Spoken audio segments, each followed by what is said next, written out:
Bole Baba Ki Jai. Sorry, the live stream stopped at the end of the, or probably in the middle of the fire sermon. Perhaps the internet was poor today, or it could have also been the technician, me, not doing it all right. So, but here we are. We'll do chanting. It's Tuesday, so we'll start with the Hanuman Chalisa. And after the chanting, we'll still have our discourse. So, Bole Baba Ki Jai, Hanuman Bhagwan Ki Jai.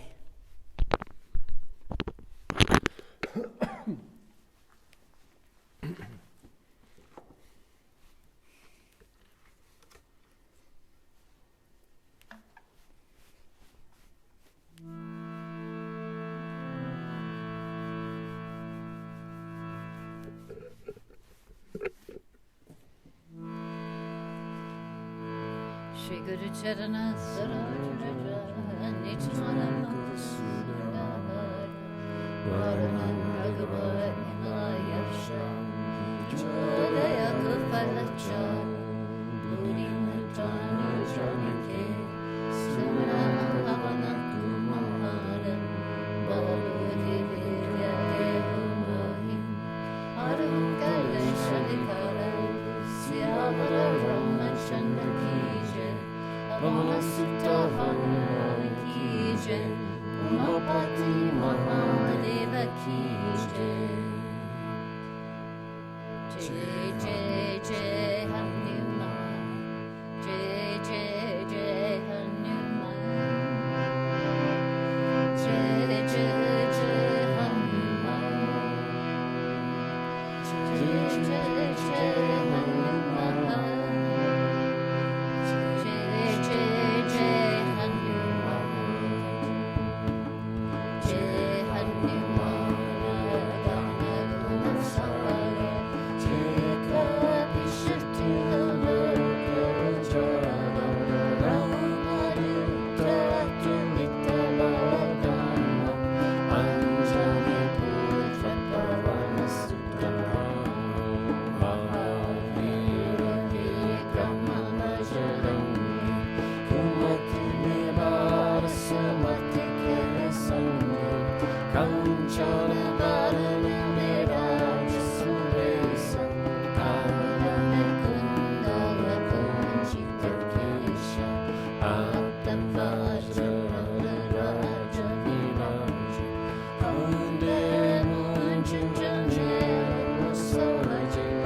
Jai Hanuman.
Tumam pakara subri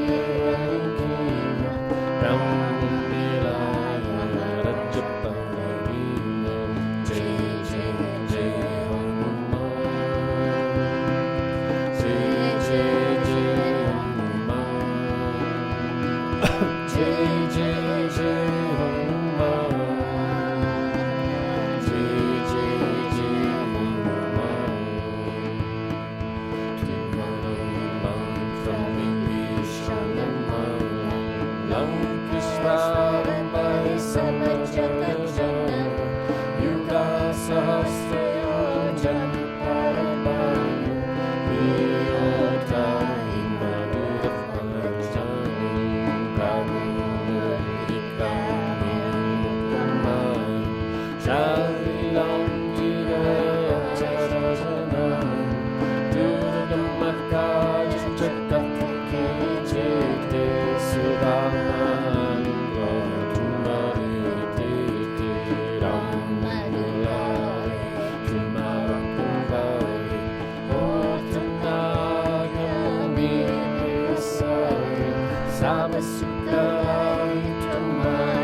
Jai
Surabhapa Sirabara Ramachandra ki jai Amala Sutta Hanuman ki jai Ramapati Mahadeva ki jai Namare Bole Baba ki jai Bajrangbali ki jai, Hanuman Bhagwan ki jai Lalite Lalite Lalite Bhajate Ganandalam Jai Jai Jai Sankat Machan Hanuman ki jai, Bole Baba ki Jai. Mahadurga ki jai, Mahakali ki jai, Mahalakshmi ki jai, Sitaram Bhagwana ki jai, Radhasham Bhagwana ki jai, Tara Mati ki jai, Kali Mati ki jai, Mahamaya ki jai, Vishveshwari Mati ki jai, Hiryakandeshwari Mati ki jai, Bole Baba ki jai. And we'll sing number 2, Jago Jago Ma.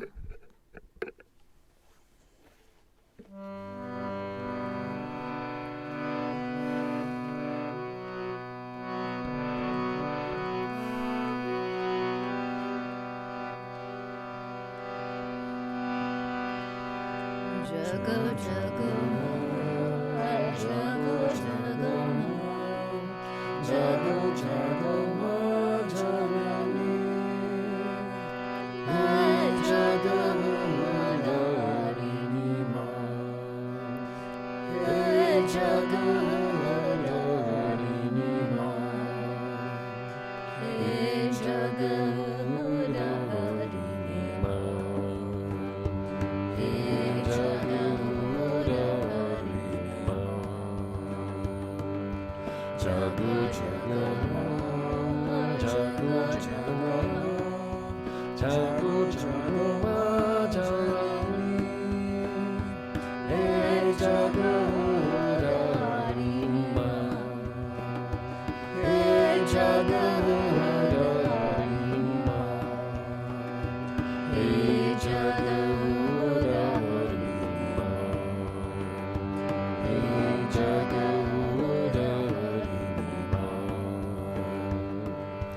Jagamudarini Mata Durga Jagamudarini Ma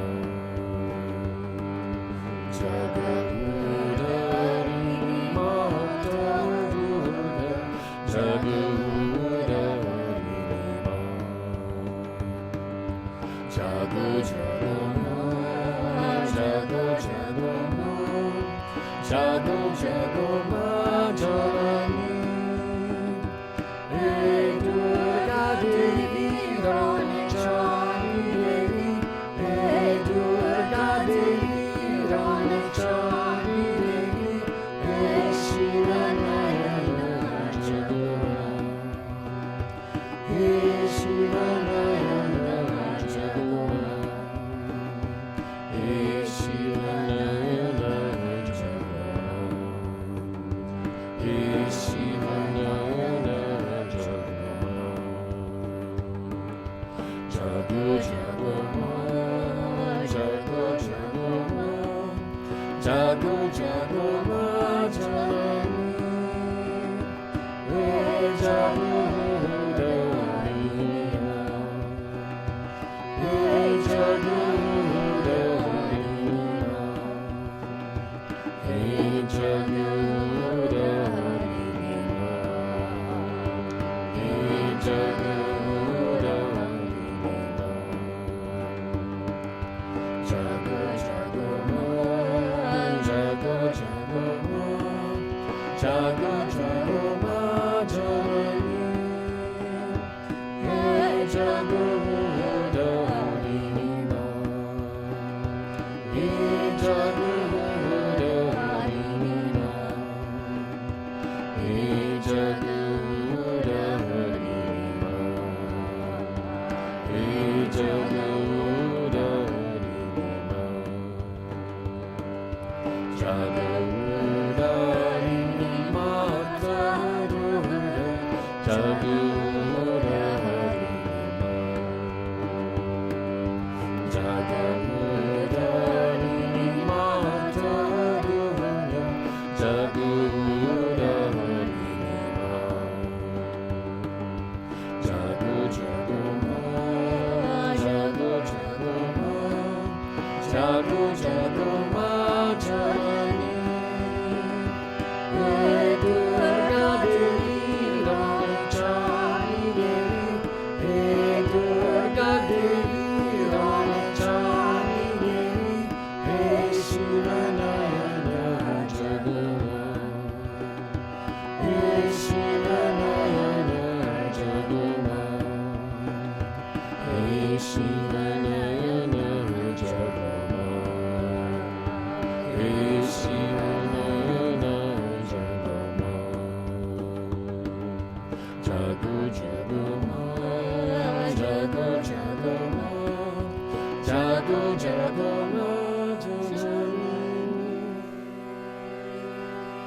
Jagdambe Mata ki Jai. Mahadurga ki Jai. Mahakali ki Jai. Mahalakshmi ki Jai. Mahanapurna ki Jai. Mahasaraswati ki Jai. Mahatara ki Jai. Shiva Shankara Bhagwana ki Jai. Shiva Nataraj Bhagwana ki Jai. Bhairav Bhagwana ki Jai. Isa Bhagwana ki Jai. Mary Mata ki Jai. Bhuvaneshwari Mata ki Jai. Bole Baba ki Jai. Jai. And we'll finish with number 11. Omata, Omata, Omata Hare Kandashari. Thanking Mother, our Divine Mother, for a beautiful Navratri.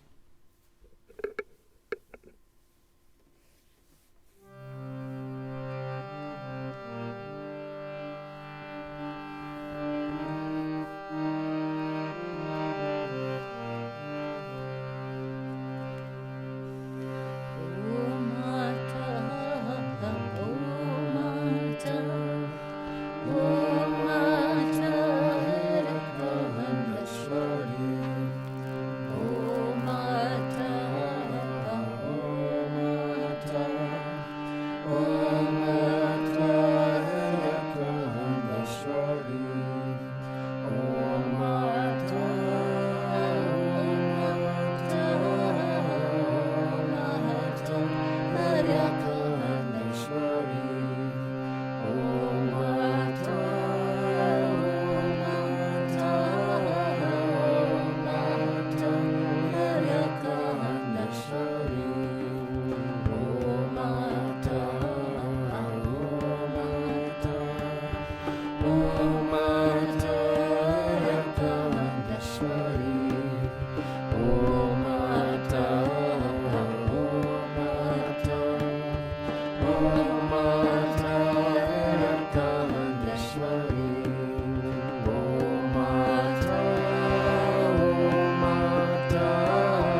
Vishveshwari Mata Ki Jai. Jai, Vishveshwari Mata Ki Jai. Jai. Mahadurga ki jai, Mahalakshmi ki jai, Mahanapurna ki jai, Mahasaraswati ki jai, Mahatara ki jai, Kali Mata ki jai, Kapalini Mata ki jai, Mahamaya ki jai, Vishveshwari Mata ki jai, Hariakandashwari Mata ki jai, Bole Baba ki jai. We'll now attempt to do a discourse, and hopefully the live stream will continue. Grateful to be here with you all. So we'll go on with our reading. If you recall from our last discourse, Sukadeva, the son of Vedavyasa, had gone to Mithila and had been welcomed there into the palace. And we'll move on from there. For those that are trying to follow along, we're on chapter 18. When the king Janaka heard of the arrival of Sukadeva, the son of his guru, Vedavyasa, he took his priests before him and, attended by his ministers, came before him in pure spirit. Then he duly worshipped Sukadeva, offering him an excellent seed, a cow yielding milk, and then inquired about his welfare.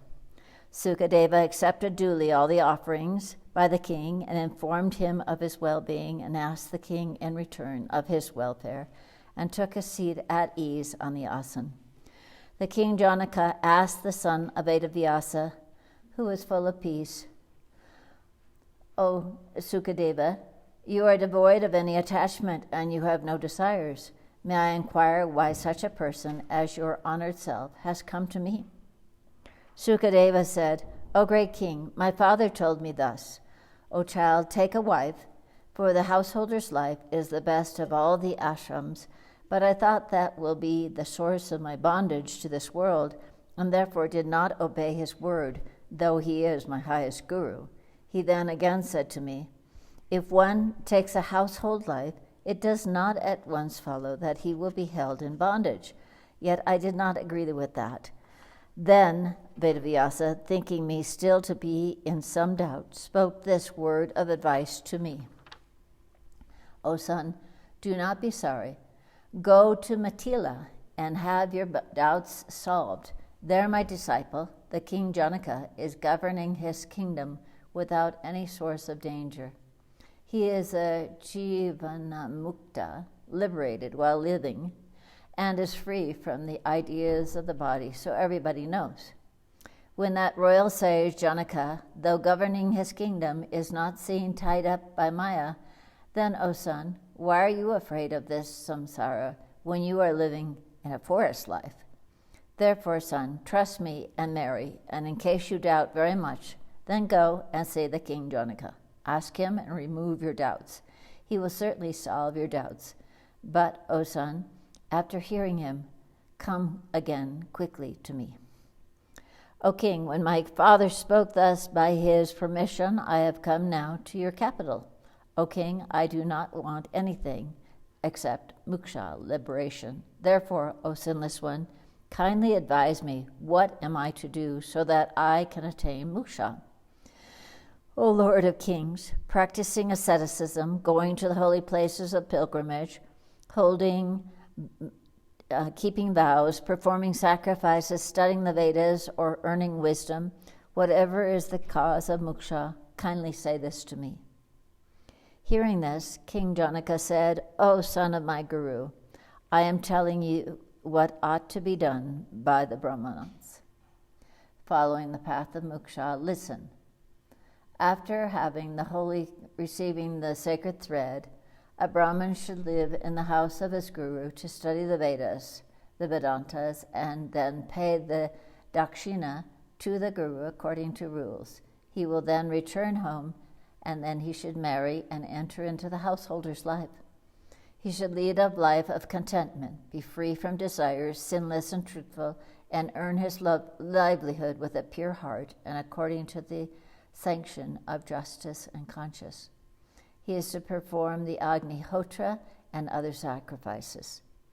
And after getting sons and grandsons, he is to leave his wife under the care of his sons, and then to take the life of the third stage of life. That Brahmana, the knower of Dharma, must practice tapasya and become master of his 6 passions. And when he gets disgusted with the world, and when dispassion will arise within him, he will then enter into the 4th ashram of life. For the man is first to enter into the householder's life, and when he will quit dispassion toward the world, he will then have a right to take the ashram of sannyas, renunciation. A course contrary to this can never entitle one to the ashram of sannyas. That is the beneficial word of the Vedas, and it must hold true. It cannot be false. This is my firm belief.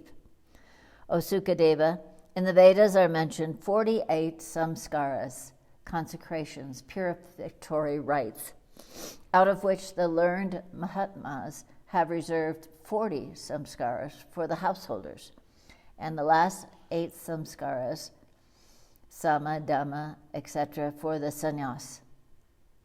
And this good usage is heard to come down from very ancient times. A Brahmin ought to complete his previous ashram successfully and then enter into the succeeding ashram.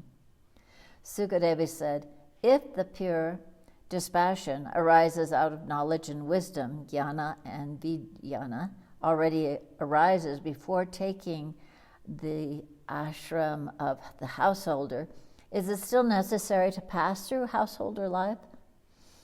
Or is one entitled then to take up at once the sannyasin ashram, quit everything, and reside in the forest? King Janaka replied, O one giving honor to the sastras and gurus, though the powerful passions seem to be under control in the period of unripened yoga, yet one ought not to trust them, for it is generally seen many imperfect yogins find themselves disturbed by one or the other senses. If the mind of one who has already entered into sannyas ashram gets perturbed in this course, then how can he, you can see yourself, satisfy desires of eating good things, sleeping nicely, seeing his own son, or wishing any other desires, knowing them to lead to his degradation? He is then in very serious state. The net of desires is very difficult to be conquered by men. That can never die out. Therefore, to put an end to them, the advice is to cut them slowly and slowly. He who sleeps on an elevated place has the danger of tumbling down, but one who sleeps in a low place has no such danger. So any man who has taken the highest dharma, sannyas, and if he be fallen, then he never gets a hold of the real track again. As an ant begins to get from the root of the tree and by gets to the topmost part of the branches, so human beings go by degrees from one ashram to the other till they go to the highest. Then and then only they are able to get easily their desired truth. The birds, without anticipating any danger, get up into the sky very quickly, and soon they get tired and cannot go to their desired place. But the ant goes with rest to its desired place. This mind is very difficult to be controlled. For this reason, the men of unripened mind cannot conquer it all at once, and are advised to conquer it by and by, slowly, slowly, observing the laws of one ashram after another. See also if anybody remaining in his household life be of quiet temper and of good intellect, and if he takes success and failure in the same light, and be not elated in times of pleasure, and not depressed in times of pain, and does his duty for duty's sake without troubling his mind with cares and anxieties, then that householder acquires pure happiness by the realization of his self, and acquires moksha, liberation. There is no matter of doubt in this. O sinless one, see, I am liberated while living.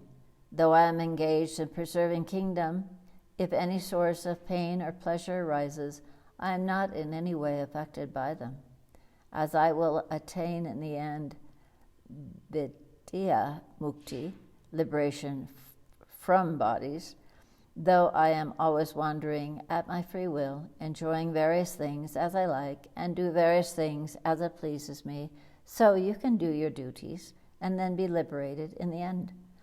O son of my Guru, when the material world, the cause of all error according to the Vedanta Sastras, is simply an object of sight, then how can this material substance, an object of sight, be the source of bondage to the Atman, to the self? O Brahman, though the 5 material elements can be seen, the qualities of gunas can be known only by inference. So the self is to be inferred. It can never be an object of sight, and also this self, known by inference, changeless and without any impurity or stain, can never be bound by the visible, changeful material thing. O Brahmana, this impure heart is the source of all pleasures and pains. So when the heart becomes pure and quiet, all the things then become fully pure, O Brahmana. If going often and often to the tirthas and bathing there do not make one's heart pure and holy, then all one's troubles are taken in vain. O destroyer of enemies, it is the mind that is the cause of bondage or freedom, and not the body, nor the jiva, atma, the embodied soul, nor the senses. The self or Atman is always pure consciousness and is ever free. So truly speaking, it can never be bound. Bondage and freedom reside only in the mind. So when the mind gets peace, the bondage is also at an end. He is an enemy, he is a friend, he is neither an enemy nor a friend. All these different thoughts reside in the mind and arise out of duality. How can the idea of differences exist when everything has become all one pervading self? Jiva is Brahma. I am that Brahma, and nothing else. There is nothing to be discussed here. It is owing to the dualities that appear not clear and differences between Jiva and Brahma arise. This difference is due to avidya, and by which this difference vanishes, this is termed vidya. This difference between vidya and avidya ought to always be kept in view by those that are clever. How can the pleasures from the cooling effect of the shadow be felt if the heating effect of the rays of the sun be not previously experienced? So how vidya is to be experienced if avidya is not felt before? Sattvic, Rajas, and Tamas guna resides naturally in things made of gunas, and the 5 principal elements reside naturally in substance made up of elements. So the senses reside naturally in their own forms. So how can there be any stain to the Atman, which is unattached? Yet to teach humanity, the high-souled persons preserve always with greatest care the respect of the Vedas. If they do not do this, then, O sinless one, the ignorant person would act lawlessly according to their wishes, and Dharma would become extinct. When Dharma will become extinct, the Varnashrams will gradually die out, so that the well-wishers should always follow the path of the Vedas. Sukha Deva said, O king, I have now heard all that you have to say. Still, my doubts remains. It is not solved. O king, in the Dharma, the Vedas, there is himsa, act of killing and injuring, and we hear that there is much sin in the above himsa. So how can the Dharma, the Vedas, give moksha, O king? One can see before one's eyes that the drinking of somarasa, the killing of animals, the eating of fish and flesh, and so are advised in the Vedas. When the man find pleasures in sexual intercourse, and when they do not have the intercourse, they experience pain. How can you expect such persons to attain liberation? The killing of animals is, King Janaka said, the killing of animals in a sacrificial ceremony is not killing. It is known as ahimsa.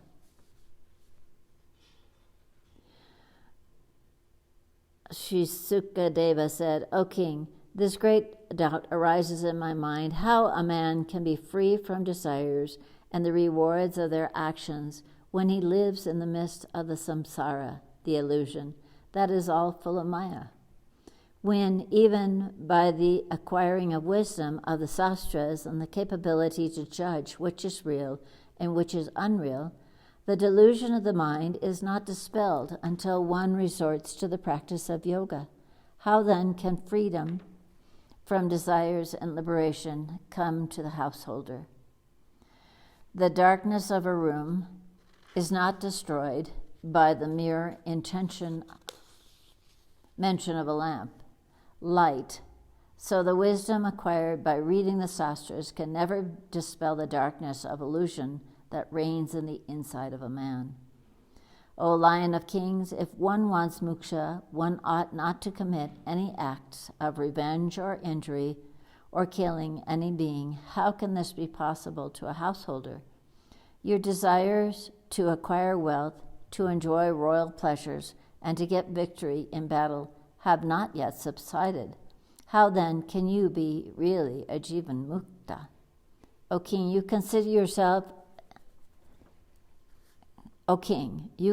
yet a thief, and a saint. You consider a man as your relative or other. Then that these ideas have vanished from you, how then can you be called enlightened? O king, you feel the pungent, bitter, astringent, sour taste, and the like. You feel good and bad, respectively. You become glad when success comes to you, and you feel sorrow when you happen to fall. And you experience the three states of waking, dreaming, and deep sleep, as an ordinary man does. Now then, can you be called enlightened? May I ask whether you cherish this idea that all these infantries, cavalries, chariots, and that all these elephants are mine? I am the Lord of all the wealth and things, or whether you do not cherish this idea. O king, I think you eat sweet and good things, and at times feel pleasure, and at other times feel pain. So, king, how can you look on the garland of flowers and the snake as one and the same? O king, he who is mukta purusa considers a lump of earth, a piece of stone, and gold as one and the same value. He considers everything to be the same Atman and does good to all the beings. Whatever that may be, I do not find any pleasure at present with houses, wives, or wish anything. In fact, what my heart desires is that I roam alone always without any desires in my heart. Therefore, I like not to have any companion, to be free from any attachment, and to be peaceful, calm. I do not wish to accept anything from anybody. I will forego all pleasures and pains from cold, warmth, etc., and I will sustain my life on roots, fruits, and leaves, obtained without any effort, and will roam as I like, as a deer. When I have not got the least attachment to the household life, and when I am beyond all the attributes that necessity have, I then of house, wealth, or suitable wife. And when you think of various things with loving heart, and yet say that you are a Jiva Mukta, that is nothing but a mere vanity of yours, O king.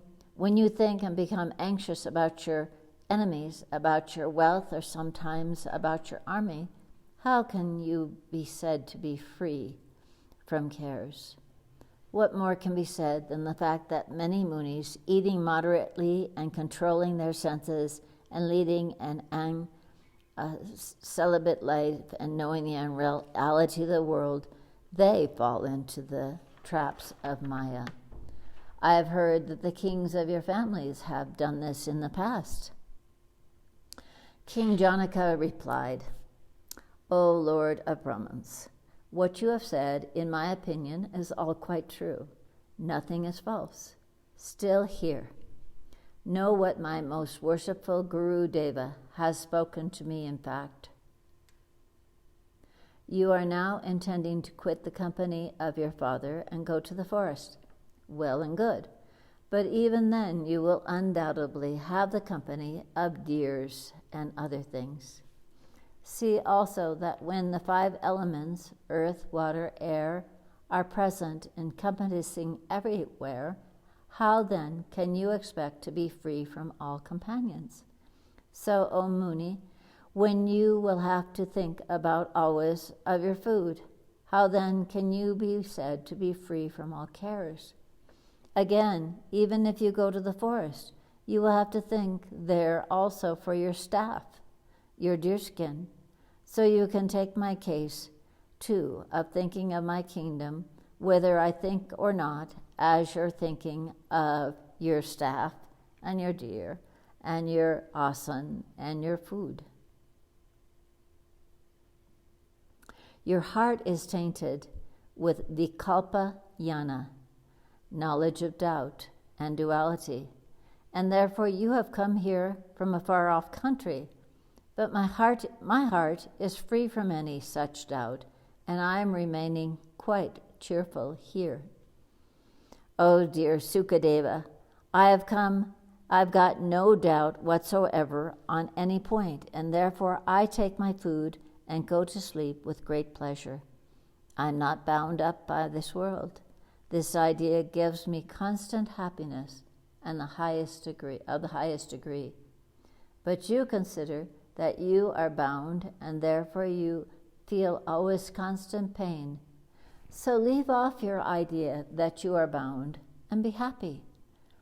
This body is mine. This knowledge leads to my bondage, and this body is not mine. This knowledge leads to freedom. So know that this verily, that all of this wealth, kingdom, etc., are not mine.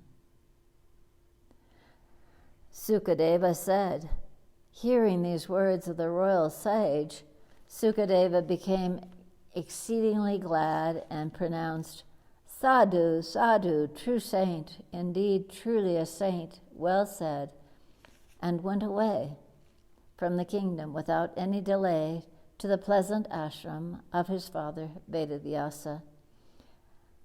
Vedavyasa, too, seeing his son coming back, became very glad and embraced him and took the smell of his head and asked him about his welfare again and again. Then Sukadeva, well conversant with all the sastras and ever ready and studying the Vedas, sat by the side of his father with an enlightened mind in his lovely ashram and thinking of the state of the high-souled King Janaka in his kingdom, began to feel the highest peace. Though Sukadeva adopted the path of yoga, yet he also married the daughter of a Muni named Pivari, very beautiful, fortunate, and enhancing the glory of her father's family. They had children and grandchildren, and when it was time for him to leave and attain the higher ashrams, finally he did go to sannyas and ascended into heaven. So ends the story of Sukadeva. And that brings us to the end of our discourses, and we hope that you enjoyed them.